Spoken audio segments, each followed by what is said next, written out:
Hello friends, welcome to साहस of solutions. दोस्तों, जैसा कि सीरीज के पिछले वीडियो में हमने प्रॉपर्टी बाइंडिंग के बारे में देखा और हमने देखा कि जो काम प्रॉपर्टी बाइंडिंग से हो रहा था वो काम हम इंटरपोलेशन से भी कर पा रहे थे। तो आज हम इस वीडियो में देखेंगे कि इंटरपोलेशन और प्रॉपर्टी बाइंडिंग में डिफरेंस क्या होता है, कहाँ पर प्रॉपर्टी बाइंडिंग यूज करना चाहिए, कहाँ पर इंटरपोलेशन यूज करना चाहिए, कहाँ पर इंटरपोलेशन फेल कर जाता है। इसके बारे में हम बिल्कुल ही एग्जाम्पल के साथ देखेंगे। आज आपका बिल्कुल ही पिक्चर क्लियर हो जाएगा कि हमें प्रॉपर्टी बाइंडिंग क्यों यूज करना चाहिए, इंटरपोलेशन हमें प्रॉपर्टी के साथ क्यों नहीं करना चाहिए, कहाँ पर इंटरपोलेशन फेल कर जाता है। तो चलिए स्टार्ट करते हैं इस वीडियो को। और सबसे पहले हम आपको बताते चले थ्योरेटिकली कि interpolation gate fails when we work with Boolean value. Interpolation fail कर जाता है जब हम बूलियन वैल्यू के साथ काम करते हैं। नॉर्मली हम देखिए, इंटरपोलेशन बनाया गया है कि आप नॉर्मल वेरिएबल के साथ यूज करिए इसको।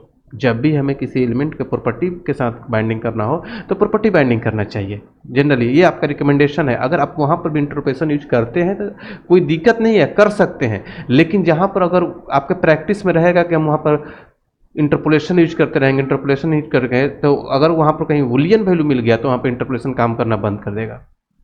और आप प्रॉपर्टी बाइंडिंग का प्रैक्टिस रखेंगे तो प्रॉपर्टी बाइंडिंग से उसका काम करेगा।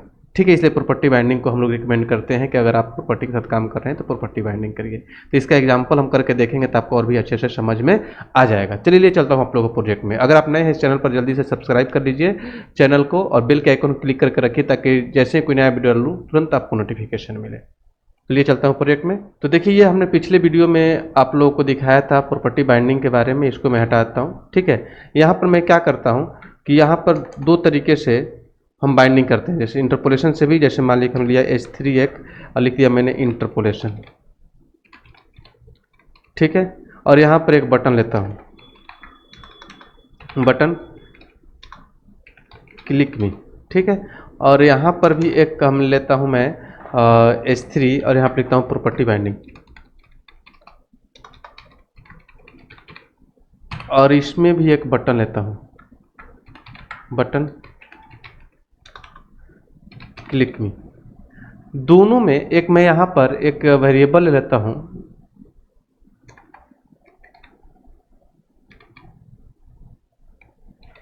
Current value. ठीक है, कुछ भी ले लेता हूँ इस तरीके से, और इसमें मैं डालता हूँ ट्रू।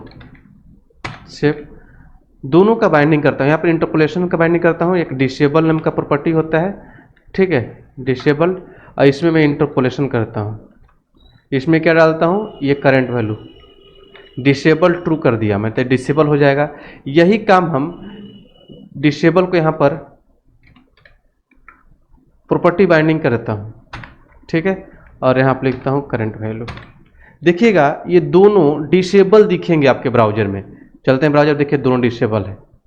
अब मैं तीसरा क्या कार्य करने वाला हूँ कि यहाँ पर एक बटन लूँगा और उस बटन से दोनों बटन को इनेबल और डिसेबल करने की कोशिश करूँगा with help of Boolean value. ठीक है, अब यहाँ पर मैं क्या करूँगा, तीसरा बटन लेने वाला हूँ जिसमें इनेबल डिसेबल का कोड लिखूंगा। कैसे, देखिए, एक मैंने बटन लिया यहाँ पर, बटन इनेबल डिसेबल। ठीक है, सेव। और यहाँ पर मैं क्लिक इवेंट फायर करता हूँ, क्लिक इवेंट इक्वल टू, यहाँ पर लिखता हूँ इनेबल डिसेबल नेम का एक मेथड बनाता हूँ और इसको कॉपी करके चलता हूँ टीएस फाइल पर, यहाँ पर डिफाइन करता हूँ, यहाँ पर डिफाइन करता हूँ और यहाँ पर मैंने लिख दिया।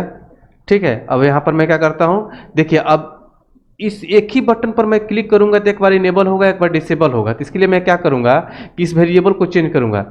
यहाँ पर लिख दूंगा मैं current value equal to not current value. ठीक है, अब क्या होगा कि अगर इसमें ट्रू होगा तो ट्रू का अपोजिट फॉल्स आ जाएगा, अगर फॉल्स होगा तो फॉल्स का अपोजिट ट्रू हो जाएगा। मतलब एक बार ट्रू एक बार फॉल्स, एक बार ट्रू एक बार फॉल्स आता रहेगा, क्योंकि हमने यहाँ पर नॉट लगा दिया, नॉट इक्वल टू लगा दिया।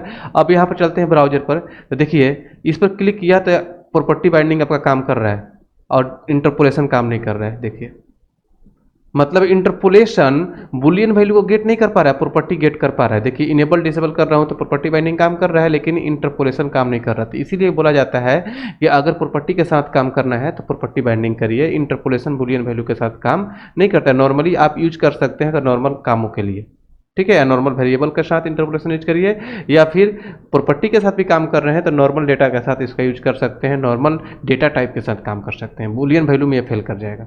तो आई होप कि आप लोगों को समझ में आ गया होगा कि क्या होता है दोनों में डिफरेंस। फिर भी आपके माइंड में कोई भी कंफ्यूजन हो तो हमारे कमेंट बॉक्स में शेयर करिए, हम आपके कमेंट का रिप्लाई करेंगे। तो चलिए मिलते हैं अगले वीडियो में अगले टॉपिक के साथ, तब तक के लिए थैंक यू सो मच।